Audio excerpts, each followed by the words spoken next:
नमस्कार। आज हम एक कहानी के जरिए ये समझने की कोशिश करेंगे कि अगर किसी को एक साथ कई जुर्मों की सजा मिलती है तो वो अपने सजा जेल में काटता कैसे है। चलिए देखते हैं।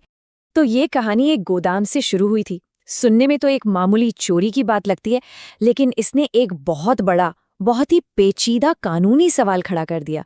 तो बात है झारखंड के एक छोटे से शांत से शहर की, जहां एक रात हुई एक चोरी ने कानून के जानकारों तक को सोचने पर मजबूर कर दिया था। कहानी के दो मुख्य किरदार हैं, अजय और विकास। अजय उसी गोदाम में काम करता था और विकास उसका दोस्त था। और बस इनकी एक छोटी सी गलती ने इन्हें एक बहुत बड़ी मुश्किल में डाल दिया। तो हुआ ये कि अजय और विकास ने मिलकर एक प्लान बनाया। एक रात वो चुपके से गोदाम में घुसे और वहां से कीमती सामान चुरा लिया। लेकिन वो एक चीज तो बिल्कुल ही भूल गए थे कि ऊपर एक कैमरा भी सब कुछ देख रहा था।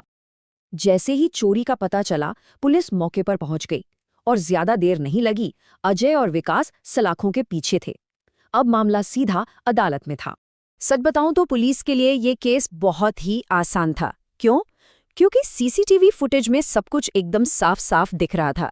किसने चोरी की, कैसे की, सब कुछ। तो इतने पक्के सबूतों के आधार पर अदालत ने अजय और विकास को दोषी ठहराया और उन्हें जेल की सजा सुना दी। अब सबको लगा कि कहानी यहीं खत्म, लेकिन असल में असली कहानी तो अब शुरू होने वाली थी। सजा तो मिल गई, पर अब एक नया और बड़ा सवाल खड़ा हो गया। और ये सवाल सिर्फ अजय और विकास का नहीं था, बल्कि एक कानून की एक बड़ी पहेली थी। सवाल ये था कि ये जो सजाएं मिली हैं, वो काटी कैसे जाएंगी? क्या ये सारी सजाएं एक साथ चलेंगी या फिर एक के बाद एक? इसका जवाब अजय और विकास के जेल में बिताए जाने वाले वक्त को पूरी तरह से बदल सकता था। उसी वक्त अदालत में एक कानूनी विशेषज्ञ भी मौजूद थे, जिनका नाम था डब्ल्यू दास। उन्होंने इस पूरी उलझन को सुलझाने में मदद की। उन्होंने बताया कि इस सवाल का जवाब कानून की एक खास धारा में छिपा हुआ है। तो चलिए अब जरा उस कानून को समझते हैं जो इस तरह के मामलों को देखता है। जैसा कि डब्ल्यू दास ने बताया, इसका जवाब है भारतीय न्याय संहिता की धारा 58 में।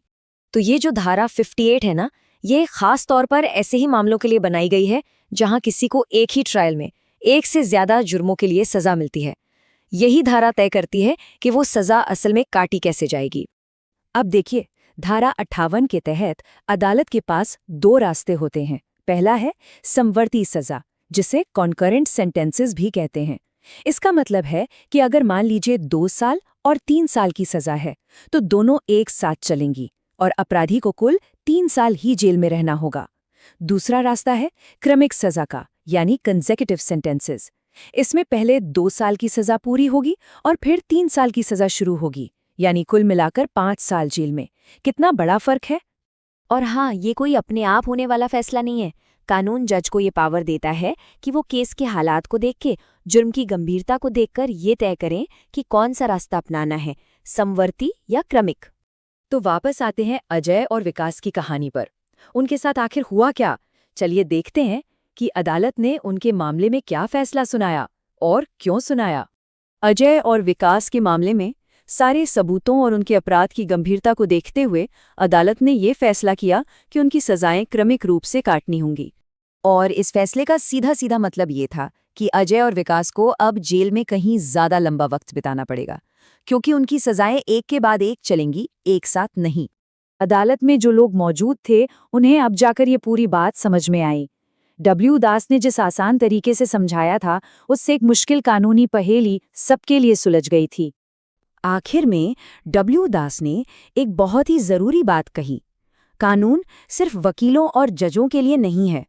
हम सभी को इसकी थोड़ी बहुत जानकारी होनी ही चाहिए, क्योंकि आखिर यही तो वो नियम हैं जिन पर हमारा पूरा समाज चलता है। तो आज हमने ये देखा कि कानून की हर एक धारा के पीछे कोई न कोई वजह होती है, कोई न कोई तर्क होता है। अब जरा सोचिए, कानून का और कौन सा ऐसा पहलू है जिसके बारे में जानने में दिलचस्पी होगी?